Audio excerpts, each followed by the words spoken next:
Olá, bem-vindos ao nosso Boa Noite Investidor. Hoje, sexta-feira, dia 26 de maio. Como ocorre todas as sextas-feiras, fazemos um balanço de como foi a semana, os principais fatos políticos que certamente dominaram, os principais fatos econômicos, tudo que aconteceu, fazendo um sobrevoo. Você encontra também um texto um pouco mais completo de atividades durante a semana no nosso site. E eu vou começar lembrando que a semana mostrou completa dominância do cenário político, noticiário político, em relação ao econômico e afetando todos os segmentos de mercado. Desde o terremoto que ocorreu no último dia 17 de maio, o que temos visto são problemas no segmento político, com o presidente Temer no centro de tudo. O ambiente econômico ficou restrito às atuações do Banco Central e também do Tesouro Nacional, tentando minimizar os impactos sobre juros e câmbio. Aliás, nota 10 para a atuação de ambos, Banco Central e Tesouro, desde os primeiros momentos do dia 18, quando interferiram no mercado, suspendendo operações, suspendendo leilões de títulos, fazendo rolagem e operações novas de swap cambial e gerando maior tranquilidade operacional para os agentes do mercado. Tanto isso foi verdade que os números que a gente coleta hoje para a Bolsa, para os juros e também para o câmbio estão em patamares bem mais modestos que no início da crise. Do lado das reformas, a situação não foi a mesma. Nada evoluiu durante a semana, exceto algumas MPs, medidas provisórias, que estavam trancando a pauta. Já a reforma trabalhista teria sido lida na Comissão de Assuntos Econômicos, houve um grande tumulto e o presidente deu como lida e agora a base aliada de Temer vai tentar levar direto o projeto da reforma trabalhista para o plenário da Câmara. O período foi marcado por larga tentativa da oposição de obstruir quase tudo, tomando de assalto mesas diretoras da Câmara e do Senado, faixas de fora Temer e até alguns ataques físicos. Do lado de fora, a situação ficou ainda mais grave, com manifestações, tentativas de incêndios de prédio público, que acabou fazendo com que o presidente Temer baixasse um decreto colocando o exército na rua para garantir a ordem pública. Felizmente, no dia seguinte, Temer revogou o decreto. No âmbito econômico, a pesquisa Focus, divulgada no último dia 22 de maio, não capturou em detalhes toda essa situação por absoluta impossibilidade de se estimar os desdobramentos da crise política. Destaque na semana para o saldo comercial da terceira semana do mês de maio, um superávit de 1,8 bilhão de dólares, acumulando no mês quase 5 bilhões de dólares de superávit e no ano um superávit de 26,2 bilhões de dólares. Destaque positivo para os discursos dos ministros Henrique Meirelles e Diogo do Planejamento, garantindo as reformas políticas, garantindo também a continuidade da política econômica e prosseguindo com tudo isso num cenário de absoluta conturbação.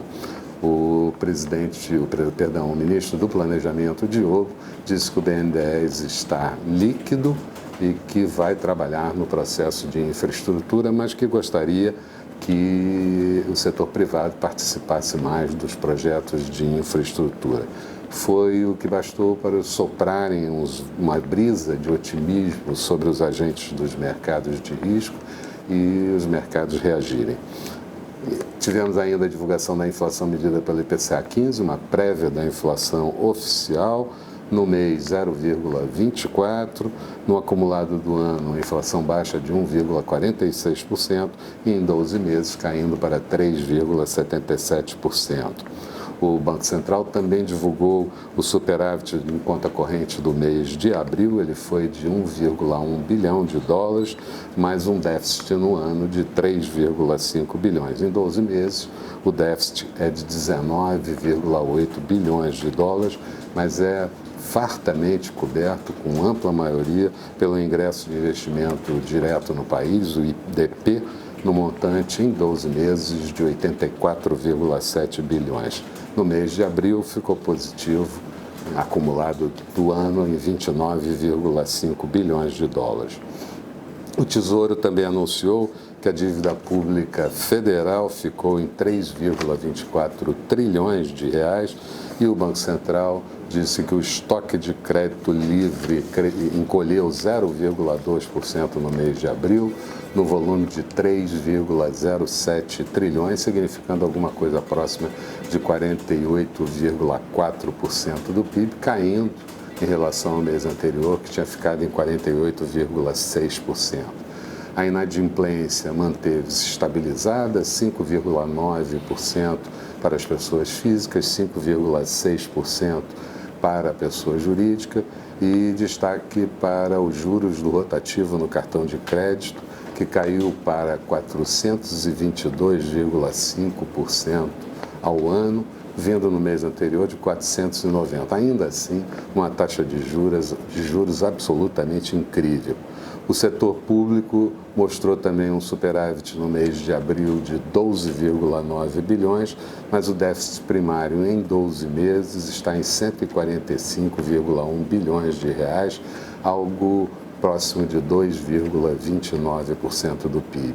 O déficit nominal em 123,7 bilhões de reais e a dívida bruta representando 71,7% do PIB.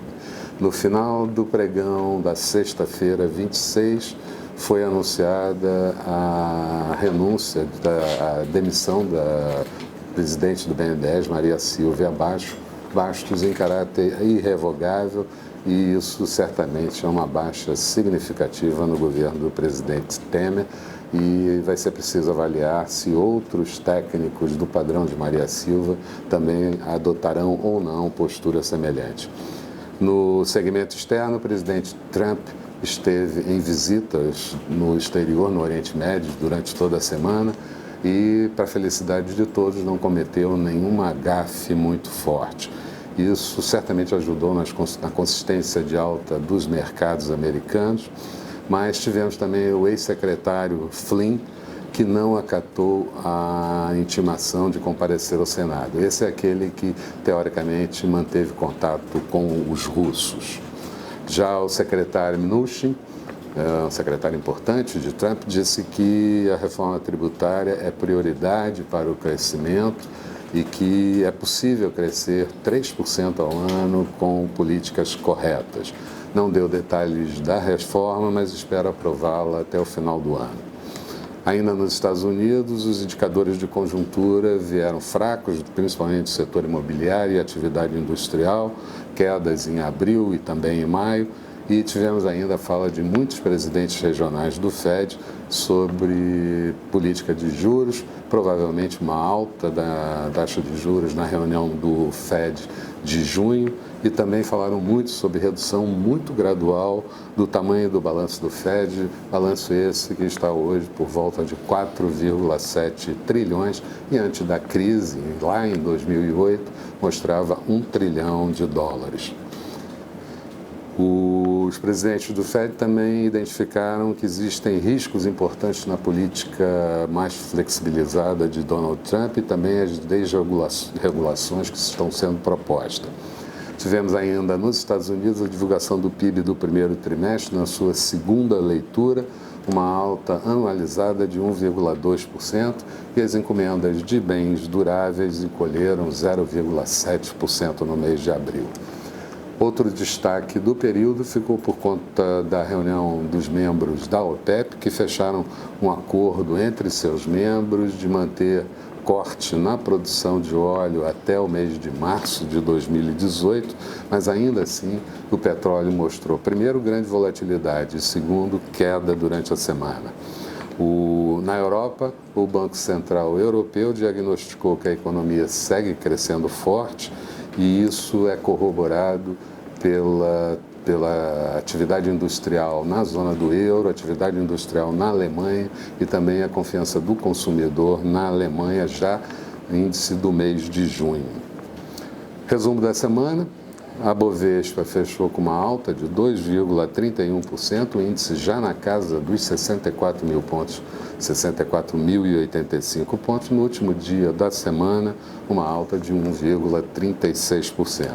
O Dow Jones na semana teve alta de 1,33%, Nasdaq subiu 2,09% e o índice SP 500 bateu recorde histórico ao longo da semana.